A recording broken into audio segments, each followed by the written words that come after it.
నమస్తే welcome to special focus నేను సునీల్ నరం లేని నాలుక ఎటైనా తిరుగుతుందట ట్రంప్ తీరు దాదాపుగా ఇలానే ఉంది భారత్తో స్నేహం అంటాడు మోదీతో దోస్త్ మేరా దోస్త్ అంటూ ఓవర్ యాక్షన్ చేస్తాడు కట్ చేస్తే పాకిస్తాన్తో ప్రేమలు అంటాడు ఐ లవ్ పాకిస్తాన్ అంటూ మనోళ్లకు మరింత మంట పుట్టించాడు అసలు ట్రంప్ తీరును ఎలా చూడాలి ఆయన విధానాలు ఏంటి అమెరికాను ట్రంప్ను ఎప్పటికీ నమ్మడానికి లేదా అసలు అమెరికా ఎప్పుడూ మన స్నేహితుడు కాదా భారత్ విషయంలో ట్రంప్ వేసిన కుతంత్రపు వేషాలేంటి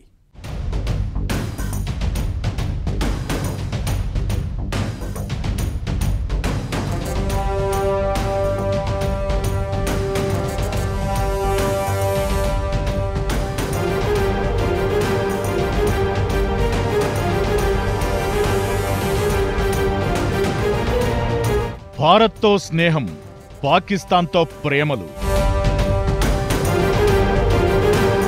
ట్రంప్ డబుల్ గేమ్ ఆడుతున్నారా ఇండియా విషయంలో ట్రంప్ తొండాట ట్రంప్ను భారత్ ఎప్పటికీ నమ్మడానికి లేదా అవసరంతోనే స్నేహం ముసుగు వేసిందా అమెరికా ఎప్పటికీ భారత్కు స్నేహితుడు కాదా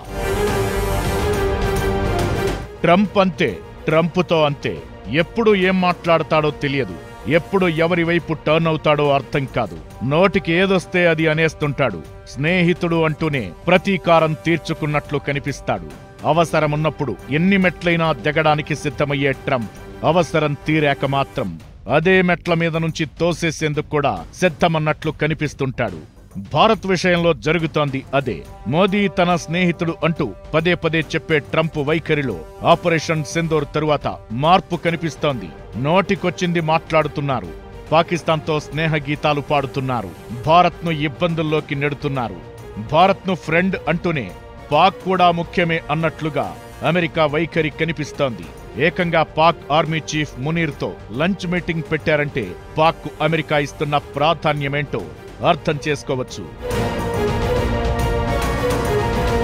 వైట్ హౌస్ లో పాక్ ఆర్మీ చీఫ్ తో ట్రంప్ లంచ్ మీటింగ్ ఇప్పుడు ప్రతి ఒక్క భారతీయునికి కోపం తెప్పిస్తోంది మామూలుగా వైట్ హౌస్ లో ట్రంప్ ఎవరికీ ఇలాంటి లంచ్ పార్టీలు ఇవ్వరు అలాంటిది పాక్ ఆర్మీ చీఫ్ ను ఆహ్వానించడం కొత్త చర్చకు దారితీస్తోంది పెహల్గాం ఉగ్రదాడిలో 26 మంది ప్రాణాలు పోవడానికి కారణమైన రాక్షసుడు భారత్ అంటే కోపంతో రగిలిపోయే నీచుడు అలాంటి వ్యక్తిని ట్రంప్ లంచ్కు పిలవడం ప్రతి ఒక్కరికి కోపం తెప్పిస్తోంది ఇప్పుడే కాదు ట్రంప్ తీరు ప్రతిసారి అంతే భారత్ పాక్ ను ఒకే గాడిన పెట్టి మాట్లాడే ట్రంప్ ప్రతిసారి ఓవర్ యాక్షన్ చేస్తుంటాడు ఆపరేషన్ సింధూర్లో భారత్ స్పష్టంగా పైచేయి సాధిస్తున్న సమయంలో ఆయుధాలు సాయం అందించకపోగా పిలవని పంచాయతీకి పెద్దరికం చేసినట్లు యుద్ధాన్ని ఆపింది తానే అంటూ డబ్బా కొట్టుకున్నాడు మోదీతో సహా భారత్ అధికారులు ఎన్నిసార్లు ఖండించినా ట్రంప్ది అదే మాట ఒకసారి తానే అంటాడు ఇంకోసారి తాను కాదు అంటూ నాలుక మడతెట్టేస్తాడు ఇలా ట్రంప్ చర్యలు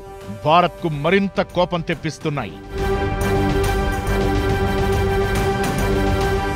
భారత్తో స్నేహం కోసం పాకిస్తాన్ను వదులుకోలేమని అమెరికా అధికారులు బహిరంగంగానే చెబుతున్నారంటే అగ్రరాజ్యం తీరు అర్థం చేసుకోవచ్చు భారత్ తమ మిత్రదేశం మోదీ తన స్నేహితుడు అంటూ నిన్న మొన్నటి వరకు తెగ ప్రేమ కురిపించిన ట్రంప్ ఇప్పుడు యూటర్న్ తీసుకున్నారు పాక్తో ప్రేమ పాటలు పాడుతున్నారు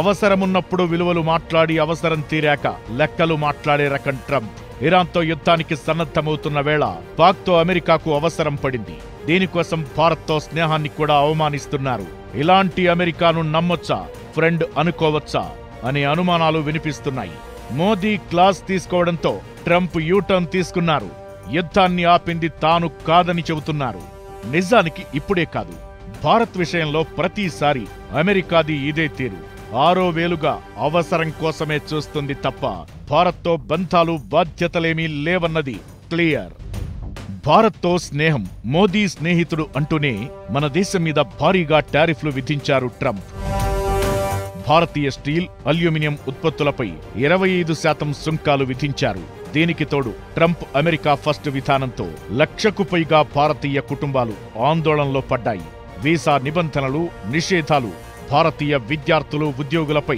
ప్రభావం చూపుతోంది అక్రమ వలసదారులు అంటూ భారతీయులను ఎంత దారుణంగా తిరిగి మన దేశానికి పంపించారో దేశం ఎప్పటికీ మరిచిపోదు ఇక G7 సదస్సులో మోదీతో కలిసి చర్చలు జరిపే అవకాశమున్న ప్రధాని కెనడాలో అడుగు పెట్టడానికి ముందే అత్యవసరమైన పని ఉందంటూ ట్రంప్ అమెరికాకు వెళ్లిపోయారు. ఆ తరువాత మోదీని కెనడా నుంచి అమెరికా రావాలని కోరారు. అయితే ముందే నిర్ణయించిన కార్యక్రమాలు ఉన్నాయంటూ ట్రంప్ ఆహ్వానాన్ని మోదీ సున్నితంగా రిజెక్ట్ చేశారు. పాకిస్తాన్కు ప్రాధాన్యం ఇచ్చినప్పుడు ఆహ్వానాన్ని మన్నించలేమని చెప్పకనే చెప్పారు. ఆపరేషన్ సింధూర్ను నిలిపేయడానికి మీరు కారణం కాదంటూ ట్రంప్తో మోదీ క్లియర్గా చెప్పారు. ఆసియాలో చైనాకు చెక్ పెట్టేందుకు భారత్తో స్నేహగీతం పాడుతోంది తప్ప మన దేశమంటే అమెరికాకు ఎప్పుడూ ప్రేమ లేదు. అవసరం తప్ప. భారత్తో అమెరికా స్నేహంగా మెలుగుతున్నా పాక్తో అగ్రరాజ్యానికి ఉన్న సంబంధాలతో దేశ భద్రత పరంగా వాషింగ్టన్ను పూర్తిగా నమ్మలేం. అమెరికాది అవకాశవాదం అనడంలో ఎలాంటి అనుమానం లేదు. అందుకే ట్రంప్నే కాదు అమెరికాను కూడా పూర్తిగా నమ్మడానికి లేదు. భారత్ చేస్తోంది కూడా అదే. అమెరికాతో దగ్గరకు జరుగుతూనే రష్యాతో చెరకాల బంధాన్ని కంటిన్యూ చేస్తోంది. ఒక రకంగా ట్రంప్ డబుల్ గేమ్ ఆడుతుంటే భారత్ కూడా తన మార్క్ స్ట్రాటజీ ఫాలో అవుతోంది. దెబ్బ కొట్టినోడికి ఆశ్రయం ఇచ్చిన దేశంతో దోస్తీ చేస్తూ అమెరికా ఓ మెట్టు దిగిందా అంటే అవును అనే సమాధానమే వినిపిస్తోంది. ప్రపంచంలో ఎక్కడ ఉగ్రదాడి జరిగినా దాని మూలాలు పాక్లోనే ఉంటాయి. అలాంటి పాకిస్తాన్తో ట్రంప్ స్నేహగీతం ఆలపించటం అగ్రరాజ్యం దరిద్రపు వేషానికి కేర్ ఆఫ్గా కనిపిస్తోంది. అసలు ఎందుకు పాక్కు ఇంత ప్రాధాన్యత ఇస్తున్నారు ట్రంప్? మోదీ భారత్తో ట్రంప్ స్నేహమంతా అబద్ధమేనా?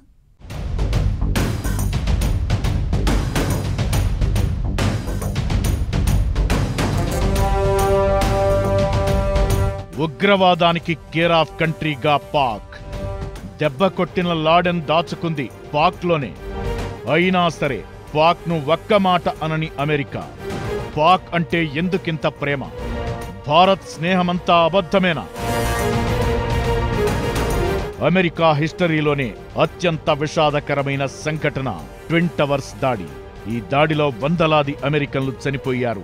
ఈ దాడికి ప్లాన్ చేసిన బిన్ లాడెన్ ఆశ్రయం పొందింది పాకిస్తాన్లో. పాక్కు తెలియకుండానే పాక్లో లాడెన్ మనుగడ సాగిస్తాడా? అలాంటి దేశానికిప్పుడు అమెరికా పెద్దపీట వేస్తుంది అంటే ఇంతకు మించి దరిద్రం ఉంటుందా అన్నది చాలా మంది ప్రశ్న. లాడెన్ను పాక్ గగనతలంలోకి వెళ్లి వైమానిక దాడులు చేపట్టి చంపేసింది. అయితే ఇంత జరిగినా పాక్ మీద కోపం వ్యక్తం చెయ్యలేదు కదా. ఒక్క మాట కూడా అనలేదు. తమ దేశంలో దాడి చేసి వందల మంది ప్రాణాలు తీసిన రాక్షసుడికి ఆశ్రయం కల్పిస్తావా అని ప్రశ్నించలేదు. పాక్ మీద ఎలాంటి ఆంక్షల కత్తి దుయ్యలేదు. ఇలా పాక్ మీద హద్దుల్లేని నిబంధనలు లేని ప్రేమ చూపించే అమెరికా భారత్ విషయంలో మాత్రం టోటల్ రివర్స్. కండిషన్లతో కూడిన అభిమానాన్ని, ప్రేమని చూపిస్తుంటుంది. ఉగ్రమూలాలు వెతకడం మొదలు పెడితే కనిపించేది పాక్లోనే. అంతలా ఉగ్రభూతాన్ని పెంచి పోషించే పాక్ను చూసి చూడనట్లు వ్యవహరించడమే కాకుండా ఐ లవ్ పాకిస్తాన్ అంటూ చెప్పడం అమెరికా వైఖరికి అద్దం పడుతోంది. భారత్తో కంపేర్ చేస్తే పాక్ను నమ్మలేమని అమెరికాకు తెలిసినా రెండు దేశాలను ఒకే గాడిన పెట్టి మాట్లాడుతుంటారు అగ్రరాజ్యం అధికారులు. ఇద్దరూ సమానమే కాని పాక్ కాస్త ఎక్కువ సమానం అన్నట్లుగా వ్యవహరించే అమెరికా తీరు చూస్తుంటే అగ్రరాజ్యం డబుల్ గేమ్ ఈజీగా అర్థమవుతుంది. నిజానికి అమెరికా పాక్ మధ్య చాలా ఏళ్లుగా బలమైన సంబంధాలున్నాయి. సోవియట్ యూనియన్తో కోల్డ్ వార్ సమయం నుంచే అమెరికాకు పాకిస్తాన్తో మంచి దోస్తానా ఉంది. పాక్కు ఓవైపు ఇరాన్, మరోవైపు ఆఫ్ఘనిస్తాన్, చైనా ఉంటాయి. సోవియట్ యూనియన్ కూడా దగ్గరే. దీంతో సోవియట్ యూనియన్ పై నిఘా పెట్టడానికి సైనిక స్థావరాలుగాను యూజ్ చేయొచ్చనే ఉద్దేశంతో పాక్ను అమెరికా చేరదీసింది. పెహల్గాం ఉగ్రదాడిని ఖండించిన అమెరికా ఆపరేషన్ సింధూర్ సమయంలో భారత్కు మద్దతు ప్రకటించింది కూడా లేదు. ఒక రకంగా పాకిస్తాన్ వైపు నిల్చున్నట్లే. దీంతో భారత్తో స్నేహమంతా ఉత్తి ముచ్చటే అని అర్థమవుతోంది. మొదట్లో పాకిస్తాన్తో దోస్తీ కారణంగా భారత్తో అమెరికా అంత క్లోజ్గా ఉండేది కాదు. అయితే తన ఆధిపత్యాన్ని సవాల్ చేసే స్థాయికి చైనా ఎదుగుతుండడంతో అమెరికాలో కలవరం మొదలైంది. ఇండియాతో స్నేహం చేస్తేనే ఇండో పసిఫిక్ ప్రాంతంలో డ్రాగన్ దూకుడుకు చెక్ పెట్టగలమనే అభిప్రాయానికొచ్చింది. దీంతో భారత్ను వ్యూహాత్మక భాగస్వామిగా గుర్తించి స్నేహం చెయ్యడం మొదలుపెట్టింది. భారత్తో దోస్తీ స్ట్రాంగ్ అవుతున్నా అమెరికాకు తన ప్రయోజనాలు ముఖ్యం. మొదటి దఫా పాలనలో పాక్కు దూరంగా కనిపించిన ట్రంప్ ఇప్పుడదే పాక్కు స్నేహహస్తం అందిస్తున్నారు. ట్రంప్ ఫ్యామిలీకి పాకిస్తాన్తో క్రిప్టో కరెన్సీ సంబంధిత వ్యాపార సంబంధాలు కూడా ఉన్నాయి.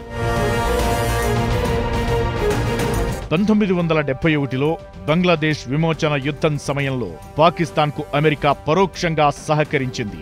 అమెరికా బెదిరింపులకు లొంగకుండా ఇందిరాగాంధీ పాకిస్తాన్ను మట్టి కరిపించారు.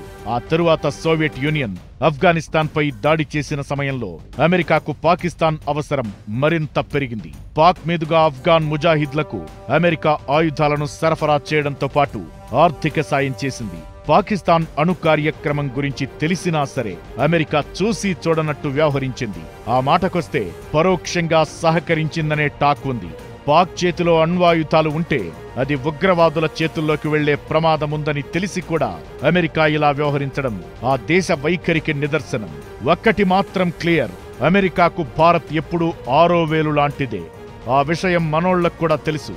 ఇదంతా ఎలా ఉన్నా ట్రంప్ తీరు మాత్రం భారతీయులకు ఎక్కడలేని కోపాన్ని తెప్పిస్తోంది. పాక్ నుంచి ఎవరితో లంచ్ మీటింగ్ పెట్టుకున్నా పెద్ద సమస్య ఉండేది కాదు. మునీర్ లాంటి మూర్ఖుడు రాక్షసుడితో ట్రంప్ సమావేశం కావడం మనోళ్లు ఆగ్రహంతో ఊగిపోయేలా చేస్తోంది. పాక్ను నమ్ముకుని భారత్ను దూరం పెట్టుకుంటే త్వరలో అనుభవించాల్సింది అమెరికానే.